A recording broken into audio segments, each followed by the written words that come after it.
तक पहुंचाना चाहेंगे अभी? सबसे पहले सबसे महत्वपूर्ण बात मैं बता दूं अपने दर्शकों को, इंडिया न्यूज़ की खबर का बड़ा असर हुआ है जब ये पूछा गया धारा 144 लगी है, उसके बावजूद भी यहाँ जलसे जैसा माहौल दिख रहा है, यहाँ भीड़ दिख रही है। आप क्या कहेंगे? मेरे बाईं ओर देखेंगे निसार तंबोली साहब हैं, ये सीपी हैं, जॉइंट सीपी हैं।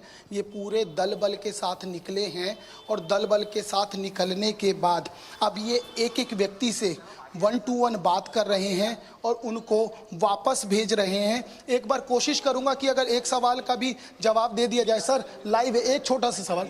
आप 1 to 1 सबको रोक रहे हैं? नहीं, 1 to 1 आप सबको मना कर रहे हैं सर। देखिए दल बल के साथ निकले हैं और बात करना उचित नहीं है। देखिए पूरा दल बल है, भीड़ है और ये मोमिनपुरा का वो इलाका है जहाँ पर देखिए नमाज अदायगी हो रही है। ये मोमिनपुरा का वो इलाका है जहाँ नमाज अदायगी हो रही है। और ये जो दल बल निकला है, मैं आपको बता दूं, ये इंडिया न्यूज़ की खबर का असर हुआ है। उसके बाद इन्होंने किलोमीटर तक का सफ़र तय कर लिया ये बताने के लिए कि सब कुछ ठीक ठाक है।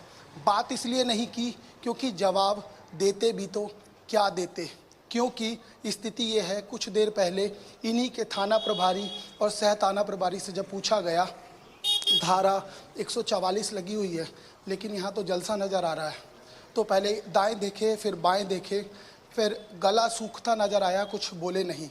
बाजू में जो बैठे थे उन्होंने बोला दिखा रहे हैं, रोक रहे हैं, बात कर रहे हैं और इशारा किया चालक को कि आगे चलो।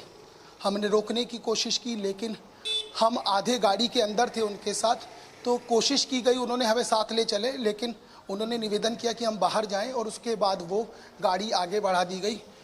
खबर चली और कुछ मिनटों बाद स्वयं जॉइंट सीपी निसार तंबोली सड़क पर निकले दल बल के साथ और अब यहाँ से वहाँ मार्च निकाला और लोगों से 1 to 1 कहा आप बाहर क्यों हैं, वापस भीतर चले जाइए। तो समझा जा सकता है कि जिस मॉब को रोकने की बात की जा रही है या ये कहा जा रहा धारा 144 लगी है बाहर ना निकलिए, वो चीज़ इस मोमिनपुरा के इलाके में तो फिलहाल नज़र नहीं आ रही है। आप बता रहे हैं जिस तरीके के इंतजाम है, आपने अधिकारियों से सवाल किया, इंडिया न्यूज़ की खबर का असर भी हुआ। अच्छा दीपक, चूंकि आप ग्राउंड पर मौजूद हैं, एक तो हम वो तस्वीरें देख रहे हैं जिसमें अधिकारी लगातार गश्त करते हुए दिख रहे हैं, वो चप्पे चप्पे पर नजर बनाए हुए हैं। आपने ये भी बताया कि कर्फ्यू जैसे हालात के बाद भी जलसे की तस्वीरें दिखी, जिसके बाद एक्शन में अब यहाँ प्रशासन दिखा है, अलर्ट पर अधिकारी हैं। अब क्या आम लोगों से आप कोई सवाल जवाब कर पाए? क्या उन्होंने किसी तरीके का कोई रिएक्शन दिया है क्या? देखिए यहाँ की स्थिति बहुत विपरीत है। फिलहाल सब लोग जिस नज़र से देख रहे हैं, बात करना मुनासिब नहीं है। कुछ लोगों से हमने बात की, कुछ लोग तरह तरह की टिप्पणी तक कर रहे हैं हम लोगों के ऊपर, तो यहाँ बात करना बिल्कुल भी मुनासिब नहीं है क्योंकि यहाँ की स्थिति बहुत ज़्यादा विपरीत है फ़िलहाल के लिए। क्योंकि आप ये समझिए 2 जगह मस्जिदों पर ताला है, वहाँ पर अंदर 2-3 लोग नमाज़ पढ़ सकते हैं लेकिन यहाँ जलसे वाला माहौल है। और ये जो इलाका है इसको मोमिनपुरा का इलाका कहा जाता है।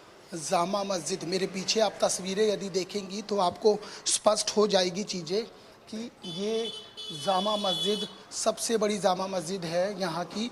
यहाँ पर अभी भी नमाजी आ रहे हैं, मतलब पुलिस की समझाइश का कोई बहुत ज़्यादा फ़र्क यहाँ पर तो नज़र नहीं आ रहा है।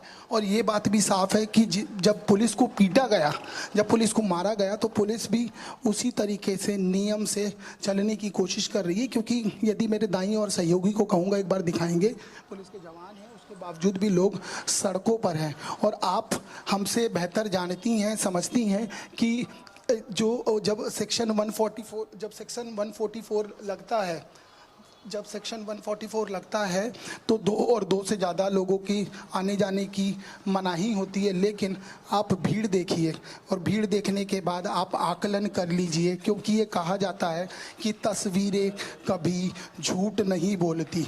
लोग अपने परिवार के साथ, बच्चों के साथ घरों से बाहर निकले हैं और जो रमज़ान का पाक महीना होता है, जिस तरीके से नॉर्मल डेज़ होते हैं उस तरीके से यहाँ का माहौल है। सब्जी बिक रही है, फ्रूट्स बिक रहे हैं। जबकि जब जॉइंट सीपी निसार तंबोली साहब यहाँ आए थे, उन्होंने तमाम लोगों को पूछा आप यहाँ क्या कर रहे हैं, देखिए बच्चे भी घूम रहे हैं। तो आप समझ सकते हैं कि यहाँ की स्थिति क्या है। दोबारा वही गाड़ी आ रही है जिस गाड़ी को हमने रोका था, बात की थी, लेकिन अब मुनादी फ़िलहाल सुनाई नहीं दे रही है। और स्थिति ये है कि यहाँ फ़िलहाल सेक्शन 144 फीका नज़र आ रहा है। अब इसके पीछे पुलिस की क्या रणनीति है, पुलिस क्या सोच रही है, किस तरीके से इस पूरे मामले को डील करिए। सहयोगी कहूँगा एक बार कैमरा ऊपर करके दिखाएंगे उस भीड़ को, उससे समझा जा सकता है कि किस तरीके का माहौल है। देखिए फिर मुनादी शुरू हो गई है। अब इस मुनादी का क्या मतलब है, आप इसको आपको सुनाई दे रहा होगा कि धारा 144 है, कोई उल्लंघन नहीं करेगा। तो ये जो मॉब बाहर निकली हुई है, ये उल्लंघन नहीं तो क्या है, इसको क्या समझा जाए फिलहाल की स्थिति में। क्या पुलिस प्रशासन यहाँ पर कमज़ोर, लाचार नज़र आ रहा है इस परिस्थिति में? ये सबसे बड़ा सवाल है, क्योंकि जब हमने सवाल किया, मार्च निकाला गया, लेकिन स्थिति फ़िलहाल जॉइंट सीपी के जाने के बाद थोड़ी बहुत सुधरी और बदलती दिख रही है, लेकिन जस की तस नज़र आ रही है। वो दल बल के साथ निकले थे। इंडिया न्यूज़ की खबर का बड़ा असर हुआ चंद मिनटों में, और मुनादी करा के फिर चुप करा दिया जा रहा है। तो मीडिया को देख के ये या तो समझा जा रहा है कि मुनादी का कोई फ़र्क नहीं है, तो शांत रहा जाए। एक दूसरा पहलू ये भी हो सकता है, लेकिन फिलहाल यहाँ की स्थिति दीपक, एक पहलू और समझ में आ रहा है, जैसी कोई दीपक स्थिति एक पहलू और नजर समझ नहीं में आ आ रहा रही है, है। हालांकि आप ग्राउंड पर हैं तो आप बेहतर बता पाएंगे। देखिए 84 गिरफ्तारियां अब तक हो गई हैं, जो आंकड़े अभी आ रहे हैं, हो सकता है ये संख्या अभी और ज्यादा बढ़े। और जिस तरीके से नागपुर में हिंसा भड़की, ये भी तो पॉसिबल हो सकता है ना, कुछ आउटसाइडर्स रहे हो, लोगों को भड़काया हो। कब्रिस्तान। तो आज तो मना है ना, सब मना कर रहे हैं, बाहर नहीं, कब्रिस्तान चालू है। अच्छा, यहाँ मना कर रहे हैं, आपने नहीं पता लगा आपको? नहीं, तो पुलिस वाले अंकल सब खड़े हैं, तो बोल रहे हैं कब्रिस्तान जा रहे हैं। कब्रिस्तान जा रहे हैं। अच्छा, वहाँ जाना जरूरी है। हाँ।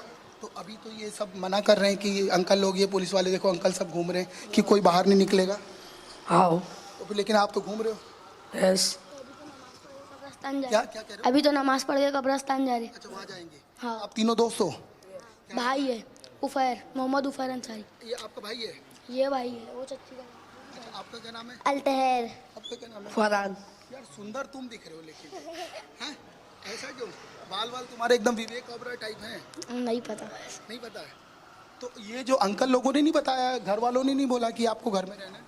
बोले तो फिर आप लोग कह दिए, बोलते रहते हैं, निकल लेते हैं। नमाज पढ़ने आए थे। अच्छा ठीक है, चलिए आप। हाँ, क्या बोले? नमाज पढ़ के हम लोग कब्रिस्तान ही जाते उसके बाद घर जाओगे? ठीक। चलिए, देखिए ये बच्चे भी घर से बाहर निकले हैं, और आप समझ सकते हैं उनके वक्तव्यों को आपने सुना, समझा। उससे आप और जो दर्शक हमें देख रहे हैं वो आकलन कर सकते हैं कि धारा 144 है, उसके बावजूद स्थिति जस की तश है। घर वाले भी गाइड नहीं कर रहे हैं बच्चों को कि आपको बाहर नहीं निकलना, क्योंकि खुद वो धारा 144 का पालन नहीं कर रहे हैं। फिलहाल इस इलाके में स्थिति ये बनी हुई है। आपने बच्चों से भी बात की, आपने बड़ों से भी बात करने की कोशिश की, हालांकि अधिकारी इस पर कोई जवाब नहीं दे रहे हैं। दीपक, जो इससे पहले मैं बोल भी रही थी, 84 लोगों की गिरफ्तारी हो गई है और बहुत से लोगों की पहचान होना अभी बाकी है। ये भी क्या पॉसिबल लग रहा है क्या आम लोगों से बात करके कि कुछ आउटसाइडर्स यहाँ पर आए हो, लोगों को भड़काया हो, हिंसा भड़की हो, फिर अब कुछ तो पकड़े गए हैं, कुछ को पकड़ना बाकी है, इसलिए भी लोग निश्चिंत हैं और घरों से निकल रहे हैं क्योंकि ये आम लोग हैं? देखिए 91 से ज़्यादा लोगों की गिरफ्तारी हो चुकी है, कुछ गिरफ्तारी और शुरू हो गई है। और सबसे महत्वपूर्ण बात ये है कि जो मौजूदा स्थिति है, उस मौजूदा स्थिति में बाहर से लोग आए थे, इसको नकारा नहीं जा रहा है, लेकिन सवाल यही खड़ा होता है कि जब मना किया है कि घर से बाहर नहीं निकला, तो कैसे ये लोग बाहर निकल रहे हैं? सबसे बड़ा सवाल ये है।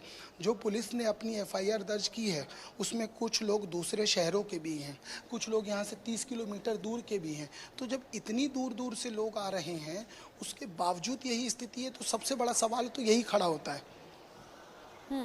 आपने कहा इस बात से इनकार नहीं किया जा सकता, और लोग भी थोड़ा सा हल्के में ले रहे हैं इस मुनादी को या फिर कर्फ्यू जैसे हालात को। थोड़ा सा नहीं, थोड़ा, बोलिए। थोड़ा सा नहीं, पूरा हल्के में ले रहे हैं। आपने थोड़ा सा हल्के में नहीं ले रहे हैं, आपने शायद उन 3 बच्चों को नहीं सुना। उन 3 बच्चों ने अपनी बातों में स्पष्ट कर दिया कि मस्जिद में नमाज अदायगी हो गई है, उसको कर चुके हैं। अब हम कब्रिस्तान जा रहे हैं। तो बात स्पष्ट है, 144 लगी हुई है। घर से यदि बच्चे बाहर निकल रहे हैं तो घर की तरफ से कोई निर्देश नहीं है, क्योंकि परिजन हैं वो खुद घर से बाहर निकल रहे हैं और बच्चों को भी तैयार करके भेज दिया गया है। तो यहाँ बच्चों की भी जान की चिंता इस इलाके में तो फिलहाल नज़र नहीं आ रही है, जिस तरह की स्थिति बनी हुई है। क्योंकि जो महल इलाका है और जो गांधी द्वार का इलाका है, जहाँ पर B144 लगा हुआ है, हम कुछ दूर पहले वहाँ थे और 12:30 बजे जब नमाज के लिए कॉल किया जाता है, जब इनवाइट किया जाता है कि आप लोग आइए, रमज़ान का पाक महीना, आप आइए नमाज अदा कीजिए, तब वहाँ पर लोगों से बात की गई तो उन्होंने कहा 2-4 लोग जितने यहाँ पर हैं वो लोग आएंगे और उसके बाद हम लोग निकल जाएंगे। और जो यहाँ के हैं वही नमाज अदायगी करेंगे। यहाँ की स्थिति ऐसी नहीं है। मैं जितना धीरे बोल रहा हूँ, मैं इसलिए बोल रहा हूँ क्योंकि अभी की जो यहाँ की परिस्थिति है वो एकदम विपरीत है हमारे और यहाँ का जो पुलिस प्रशासन है उसके भी। यानी आप ये वो अगर बताने 4 और लोगों समझाने को की समझा कोशिश रहा कर रहे है हैं कि तो कानून बहुत का या प्रशासन का कोई डर लोगों में नहीं है और छोटे बच्चों को भी ये मैसेज घर के बड़ों ने नहीं दिया है कि आपको घर से नहीं निकलना है। मस्जिद में नमाज भी हो रही है और अब कब्रिस्तान भी जाने की तैयारी, जैसा कि बच्चों ने, क्योंकि बच्चे भोले होते हैं, सब बोल देते हैं और बड़े इस बात को बोलने से कतरा रहे हैं। और शायद पुलिस वाले भी ये समझ रहे हैं कि सेंसिटिव जोन है या सेंसिटिव टाइम है रमज़ान का, इसीलिए सड़कों पर ये लगातार गश्ती की तस्वीरें हम देख रहे हैं। दीपक आप रहिएगा, संभल से फिरोज आलम भी जुड़ गए मेरे साथ में ज़्यादा अपडेट के साथ। संभल की आज तस्वीरें क्या हैं फिरोज? जी, आपको बता दें जिस तरीके से संभल का माहौल फिलहाल तो शांत है, लेकिन पुलिस प्रशासन पूरी तरीके से अलर्ट है, क्योंकि जुमे की नमाज कुछ जगह हो चुकी है और शाही जामा मस्जिद में हो रही है। वहीं आपको बता दें जिस तरीके से पुलिस प्रशासन पूरी तरीके से सतर्क है और आसपास जो भी संवेदनशील और अति संवेदनशील क्षेत्र हैं वहां पर पीएसी, आरआरएफ और स्थानीय पुलिस फोर्स की पूरी तरीके से पैनी निगाह है। साथ ही ड्रोन कैमरे से भी पूरी निगरानी रखी जा रही है। इसके अलावा पुलिस द्वारा आसपास के इलाकों में सीसीटीवी कैमरे भी लगाए गए हैं, उससे भी पूरी निगरानी रखी जा रही है। इसके अलावा पुलिस प्रशासन जो सोशल मीडिया साइट्स हैं उस पर भी पैनी निगाह बनाए हुए है कि किसी प्रकार का भी कोई भी शरारती तत्व, किसी प्रकार की कोई भी अफवाह न उड़ाए, किसी प्रकार का भी व्हाट्सएप या फेसबुक पर कोई भी आपत्तिजनक पोस्ट न हो पाए, इसको लेकर भी पुलिस प्रशासन पूरी तरीके से अलर्ट है।